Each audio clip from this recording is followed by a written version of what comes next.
میرا سوال ہے کہ جو موجودہ حالات ہیں دنیا کے، کیا حضور کو یہ لگتا ہے کہ آنے والے وقتوں میں مسلمان جو کہ مغربی دنیا میں رہتے ہیں ان کی زندگی مشکل ہو جائے گی اور مغربی دنیا میں ہم سے ہماری آزادیاں چھین لی جائیں گی؟ اس بارے میں تو کئی دفعہ بتا چکا ہوں، پہلے بھی لوگ بھی میرے سے بتا چکے ہیں کئی دفعہ۔ یہ اگر اسلام میں ترقی کرنی ہے جماعت احمدیہ کے ذریعے سے ہونی ہے، اس لیے جماعت احمدیہ کو زیادہ خطرہ ہے۔ اور ایسے حالات ایک وقت میں آگے پیدا ہوں گے جب اسلام کے خلاف اور الٹیمیٹلی جماعت احمدیہ کے خلاف بعض لوگ کھڑے ہوں گے، اور اس میں ہو سکتا ہے وہ دشمنیاں زیادہ بڑھیں اگر اس سے پہلے تم لوگوں نے کوئی انقلاب پیدا نہ کر دیا تو، ٹھیک ہے۔ اس لیے یہ تو بڑا ظاہر ہے کہ جب ترقی ہوتی ہے تو دشمن بھی بڑھتے ہیں زیادہ، اور دشمنی یہاں بھی ویسٹ میں بھی جائے گی۔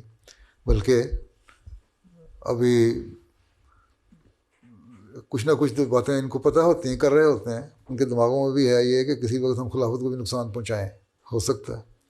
اور اس کے لیے پھر یہ ان کے مختلف طریقے ہیں، لوگوں کو نقصان پہنچانا، ان کو پہنچانا، مخالفت کرنا، اور ان کی لابنگ جو ہوتی ہے، تو پتہ ہے امریکہ میں تو بہت زیادہ لابنگ ہوتی ہے۔ اس کے بعد پھر کیا کچھ کریں گے وہ اللہ بہتر جانتا ہے۔ لیکن اس سے پہلے اگر ہماری کوششیں صحیح ہوں گی، اللہ تعالیٰ کا فضل ہوگا، دعا ہوگی، تو اللہ تعالیٰ اس سے بچا بھی سکتا ہے ہمیں۔ اس لیے ہمیں کوشش کرنی، تبھی میں کہتا ہوں اپنے پیغام کو ابھی سے پہنچانا چاہیے ہمیں ہر جگہ تک، اس کے بجائے کہ جب 45,000 فلسطینی مر گیا تو ویسٹ میں بھی بعض لوگوں نے، بلکہ یہودیوں میں بھی، عیسائیوں میں بھی، ایتھیسٹ میں بھی آواز اٹھانے شروع ہو گئے کہ یہ ظلم ہو رہا ہے، جینوسائیڈ ہو رہا ہے، اور اسرائیل کے خلاف بولنے لگے۔ پہلے کوئی نہیں بولتا تھا، جب تک 40,000 30,000 بندہ نہیں مر گیا، 70% بچے نہیں مر گئے اس میں۔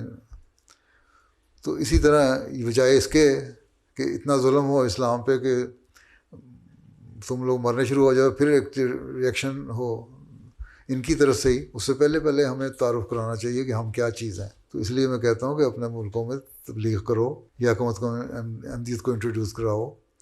اور آج سے 15-20 سال پہلے میں نے کہا تھا کہ 10% آبادی کو بتاؤ۔ اگر 10% آبادی کو اس وقت سے شروع کر رہے ہوتے، اس وقت تو کہیں کہ کہیں ہماری انٹروڈکشن ہو جاتی ہے۔ ابھی تو تمہارے ورجینیا میں تم لوگ رہتے ہو، مجھے نہیں خیال کہ تمہارے 2% مسلم لوگ جو ہیں وہاں کی آبادی جو ہے وہ جانتی ہو کہ احمدی کون ہے۔ مسجد مبارک بھی بنا لی تم نے، مسجد مسرور بھی بنا لی وہاں، اور بڑے بڑے کام کر دیے، لوگوں کو، نیبرز کو بلاتے بھی ہو فنکشنز پہ، لیکن کتنے لوگ ہیں جو جانتے ہیں تمہیں؟ تو اس لیے یہ تو ہوگا، لیکن اس دشمنی سے پہلے ہم اپنی طرف سے کیا میئرز لے سکتے ہیں، وہ یہ ہیں کہ ہم اپنے آپ کو متعارف کروائیں، اور اس سے پہلے ہی بتائیں کہ ہم امن پسند لوگ ہیں، اور ہمارا کوئی اور ایجنڈا نہیں، کوئی مقصد نہیں ہے، صرف یہ کہ اللہ تعالیٰ کو بچانا ہو، ٹھیک ہے۔ نہ ہم نے حکومت لینی ہے، یہی ان کا خطرہ ہوتا ہے نا پولیٹیشنز کا یا دنیا داروں کا، کہ حکومت میں نہ آ جائیں، ہمارے حق نہ غصب ہو جائیں۔ تو ان کا ہمارا اس سے کوئی غرض نہیں، ہم تو صرف مذہب کو مانتے ہیں، مذہب کی تبلیغ کرتے ہیں، اور باقی حکومتیں تمہارے سپرد۔